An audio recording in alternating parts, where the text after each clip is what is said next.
Guys, कैसे हैं आप लोग। मैं हूं रिक्की और हमारे YouTube चैनल निर्मला निर्वाण क्लासेस में आप सभी का हार्दिक स्वागत है। तो मध्यकालीन भारत चल रहा था, इतिहास चल रहा था और इतिहास में हम लोग गुलाम वंश देख चुके थे। गुलाम वंश के संस्थापक कुतुबुद्दीन ऐबक को देख चुके थे। उसके बाद इल्तुतमिश का भी कुछ पॉइंट देख चुके थे। तो आइए आज जो रेस्ट पॉइंट था अगली वीडियो के बाद 3 नंबर के बाद जो चौथा नंबर में ये वीडियो है, आइए इसमें देखते हैं क्या क्या पॉइंट है। आइए पहला पॉइंट देखते हैं इल्तुतमिश से। इल्तुतमिश की मृत्यु अप्रैल 1236 ईस्वी में हो गई। इल्तुतमिश की मृत्यु कब हुई? अप्रैल 1236 ईस्वी में, है ना। इल्तुतमिश की मृत्यु कब हुई? तो अप्रैल में हुई 1236 ईस्वी में। इल्तुतमिश की मृत्यु कब हुई गाइस? 1236 ईस्वी में। इल्तुतमिश की मृत्यु कब हुई? 1236 ईस्वी में। आगे बढ़ते हैं।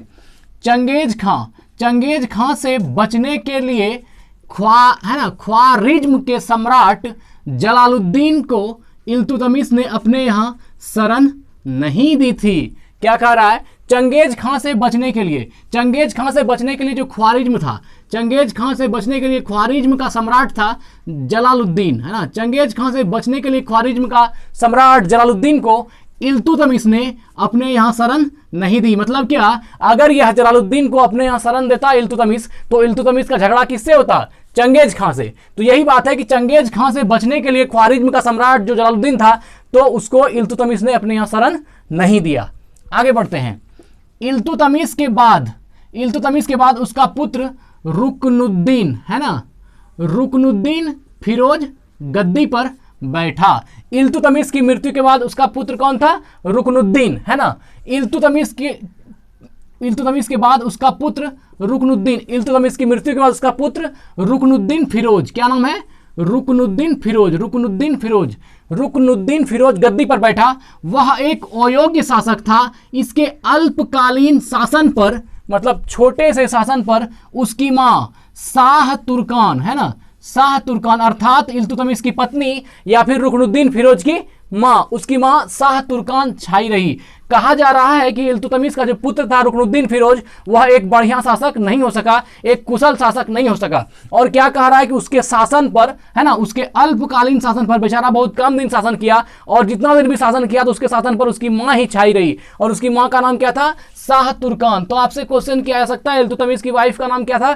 शाह तुर्कान। या फिर इल्तुतमिश के पुत्र का नाम क्या था? रुकनुद्दीन, है ना, रुकनुद्दीन फिरोज। और रुकनुद्दीन फिरोज की मां कौन थी? शाह तुर्कान। आगे बढ़ते हैं। शाह तुर्कान के अवांछित प्रभाव से परेशान होकर तुर्की अमीरों ने रुकनुद्दीन को हटाकर रजिया को सिंहासन पर आसीन किया, है ना। रुकनुद्दीन को हटा दिया और रजिया को सिंहासन पर बिठा दिया। देखिए क्या कर रहा है। शाह तुर्कान के अवांछित प्रभाव, मतलब शाह तुर्कान का प्रभाव तो हमेशा रुकनुद्दीन के ऊपर रहा, तो इसलिए वहां का जो अमीर लोग था उसको ये चीज अच्छा नहीं लगता था कि इसकी मां का ही शासन पर अधिकार होता है। इसलिए उसने क्या किया, शाह तुर्कान जो इल्तुतमिश की वाइफ थी, शाह तुर्कान के अवांछित प्रभाव से परेशान होकर तुर्की अमीरों ने रुकनुद्दीन को हटा दिया और रजिया को सिंहासन पर आसीन कर दिया, रजिया को सिंहासन पर बिठा दिया। आगे देखते हैं।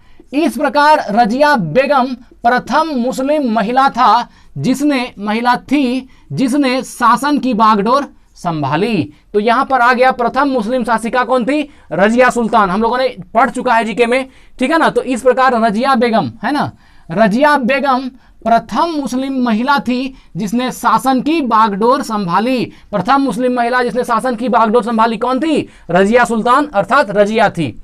आगे बढ़ते हैं।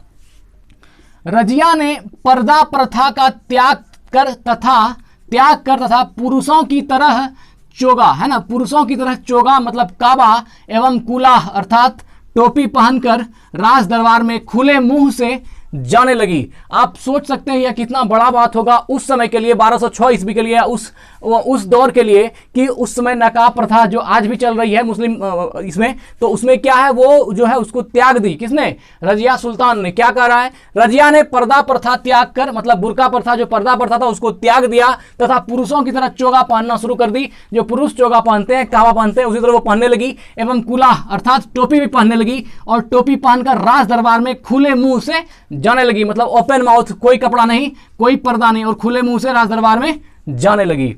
आगे देखते हैं। रजिया ने मलिक जलालुद्दीन याकूत ये जो है मलिक जलालुद्दीन याकूत को अमीर ए अखूर, अमीर ए अखूर कहते हैं घोड़ों के सरदार को, अमीर ए अखूर घोड़ों का सरदार नियुक्त किया। कहीं कहीं दोनों का प्रेम प्रसंग भी आता है कि रजिया कहीं ना कहीं जो है इसको मलिक जलालुद्दीन याकूत को जो है प्रेम भी करती थी, कहीं कई इतिहास में इसका जिक्र भी है इतिहास के पन्नों में। आगे देखते हैं, तो रजिया ने मलिक जलालुद्दीन याकूत को अमीर ए अखूर अर्थात घोड़ों का सरदार नियुक्त किया। ये पहले सेना में था अमीर ए, उसके बाद उसको जो है प्रमोशन किया, अमीर ए आखूर बना दिया, घोड़ों का सरदार बना दिया। किसको? मलिक जलालुद्दीन याकूत को। ठीक है, आगे बढ़ते हैं। गैर तुर्कों को सामंत बनाने के रजिया के प्रयासों से तुर्की अमीर विरुद्ध हो गए। मतलब ये जो था कौन? मलिक जलालुद्दीन याकूत। मलिक जलालुद्दीन याकूत ये गैर तुर्क था, अर्थात तुर्क नहीं था, तुर्की का नहीं था, लेकिन उसके बावजूद भी उसको घोड़ों का सरदार बना दिया गया। इससे जो तुर्की के अमीर लोग थे वो रजिया से असंतुष्ट हो गए।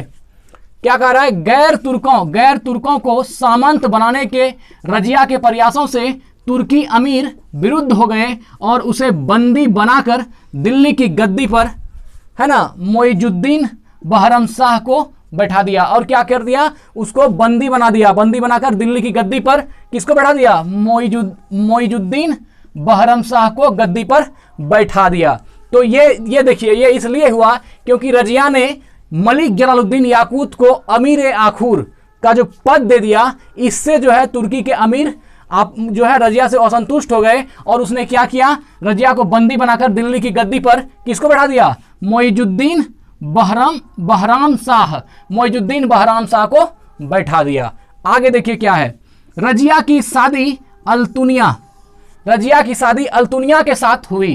तो मोस्ट इंपॉर्टेंट क्वेश्चन यहां पर है कि रजिया सुल्तान की शादी किससे हुई? अल्तुनिया से, है ना। रजिया सुल्तान की शादी किससे हुई? अल्तुनिया से। तो रजिया की शादी अल्तुनिया के साथ हुई। इससे शादी करने के बाद रजिया ने पुनः गद्दी प्राप्त करने का प्रयास किया। गद्दी से उसको हटा दिया गया था, तो इतना आसानी से तो वो छोड़ती नहीं। तो वही कह रहा है कि उससे अल्तुनिया से शादी होने के बाद भी रजिया ने पुनः गद्दी प्राप्त करने का प्रयास किया, लेकिन वह असफल रही, लेकिन वह गद्दी प्राप्त नहीं कर सकी। एक बार जो अमीर तुर्कों ने उसको गद्दी पर से हटा दिया तो फिर वो गद्दी प्राप्त नहीं कर सकी। रजिया की हत्या 13 अक्टूबर 1240 ईस्वी को डाकुओं के द्वारा कैथल के पास कर दी गई। मोस्ट इंपॉर्टेंट क्वेश्चन है, रजिया सुल्तान की हत्या कब कर दी गई? 1240 ईस्वी में, है ना। रजिया की हत्या 13 अक्टूबर 1240 ईस्वी को डाकुओं के द्वारा कैथल के पास कर दी गई। कहां किया गया? कैथल एक जगह है और उसी के आसपास जो है रजिया की मृत्यु डाकुओं के द्वारा कर दी गई। आगे बढ़ते हैं। बहराम शाह को बंदी बनाकर उसकी हत्या मई 1242 ईस्वी में कर दी गई। अब जो बहराम शाह गद्दी पर था उसको भी मार दिया गया, है ना। बहराम शाह को बंदी बनाकर उसकी हत्या मई 1242 ईस्वी में कर दी गई, है ना। 1242 ईस्वी के मई में बहराम शाह को भी मार दिया। आगे देखते हैं।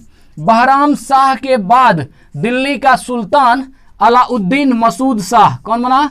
अलाउद्दीन मसूद शाह 1242 ईस्वी में बना। मोस्ट इंपॉर्टेंट क्वेश्चन है कि ये जो अलाउद्दीन है ना, अलाउद्दीन मसूद शाह है, यह दिल्ली का सुल्तान कब बना? 1242 ईस्वी में। देखिए क्या है, बहराम शाह के बाद दिल्ली का सुल्तान अलाउद्दीन मसूद शाह 1242 ईस्वी में बना। दिल्ली का नया सुल्तान कौन बना? तो अलाउद्दीन मसूद शाह बना। आगे देखते हैं। बलबन ने षड्यंत्र के द्वारा 1246 ईस्वी में अलाउद्दीन मसूद शाह को सुल्तान के पद से हटाकर नासिरुद्दीन महमूद को सुल्तान बना दिया। देखिए अब बलबन ने क्या चाल चला, है ना। बलबन ने षड्यंत्र के द्वारा एक षड्यंत्र रचा और उस षड्यंत्र के द्वारा, है ना, बलबन ने षड्यंत्र के द्वारा 1246 ईस्वी में, कब? 1246 ईस्वी में अलाउद्दीन मसूद शाह को सुल्तान के पद से हटाकर किसको बैठा दिया? नासिरुद्दीन महमूद को, है ना। अलाउद्दीन मसूद शाह को हटाया और नासिरुद्दीन महमूद को सुल्तान बना दिया दिल्ली का। किसने? बलबन ने यह षड्यंत्र रचा। आगे देखिए। नासिरुद्दीन महमूद ऐसा सुल्तान था जो टोपी सीकर, मतलब वह टोपी सीता था, वह टोपी सीकर अपना जीवन निर्वाह करता था। सोचिए, हमको लगता है दिल्ली सल्तनत की गद्दी पर ऐसा कोई भी शासक इतना खुददार नहीं होगा जितना कि आपका महमूद रहा होगा। यह है नासिरुद्दीन महमूद रहा होगा। क्या कोई ऐसा शासक होगा जो टोपी सीकर अपना जीवन निर्वाह करता होगा? लेकिन दिल्ली सल्तनत पर एक ऐसा शासक भी रहा जो टोपी सीकर अपना जीवन निर्वाह करता था। ठीक है। तो नासिरुद्दीन महमूद ऐसा सुल्तान था जो टोपी सीकर अपना जीवन निर्वाह करता था। सलाम है इसकी खुददारी को। आगे बढ़ते हैं। बलबन ने अपनी पुत्री का विवाह नासिरुद्दीन महमूद के साथ किया था। बलबन ने अपनी पुत्री का विवाह किसके साथ किया? है ना, नासिरुद्दीन महमूद, उसी नासिरुद्दीन महमूद के साथ किया जो टोपी बेचकर अपना जीवन निर्वाह किया करता था। तो इससे अपनी पुत्री का विवाह कौन करा दिया? बलबन ने। तो बलबन ने अपनी पुत्री का विवाह नासिरुद्दीन महमूद के साथ किया था। आगे बढ़ते हैं। बलबन का वास्तविक नाम बहाउद्दीन था। बलबन का वास्तविक नाम क्या था? बहाउद्दीन। बलबन का वास्तविक नाम क्या था? बहाउद्दीन था। बलबन इल्तुतमिश का गुलाम था। बलबन कौन था? इल्तुतमिश का गुलाम था। ये गुलाम वंश चल रहा है, आप जानते हैं कुतुबुद्दीन ऐबक का गुलाम कौन था? इल्तुतमिश। इल्तुतमिश का गुलाम कौन हो गया? बलबन। तो इसी प्रकार गुलाम वंश में गुलाम ही शासन करता रहा। तो बलबन का वास्तविक नाम बहाउद्दीन था। मोस्ट इंपॉर्टेंट क्वेश्चन है कि इनमें से बहाउद्दीन किसका नाम था? तो बलबन का। या फिर कहेगा बलबन का वास्तविक नाम क्या था? बहाउद्दीन। मोस्ट इंपॉर्टेंट क्वेश्चन है बहाउद्दीन। बहाउद्दीन बहुत इंपॉर्टेंट क्वेश्चन है। तो बलबन का वास्तविक नाम बहाउद्दीन था। बलबन इल्तुतमिश का गुलाम था। बलबन कौन था? इल्तुतमिश का गुलाम था। आगे बढ़ते हैं। तुर्कान ए चिहलगामी। तुर्कान ए चिहलगामी का विनाश बलबन ने किया। तुर्कान ए चिहलगामी, ये बहुत इंपॉर्टेंट क्वेश्चन है।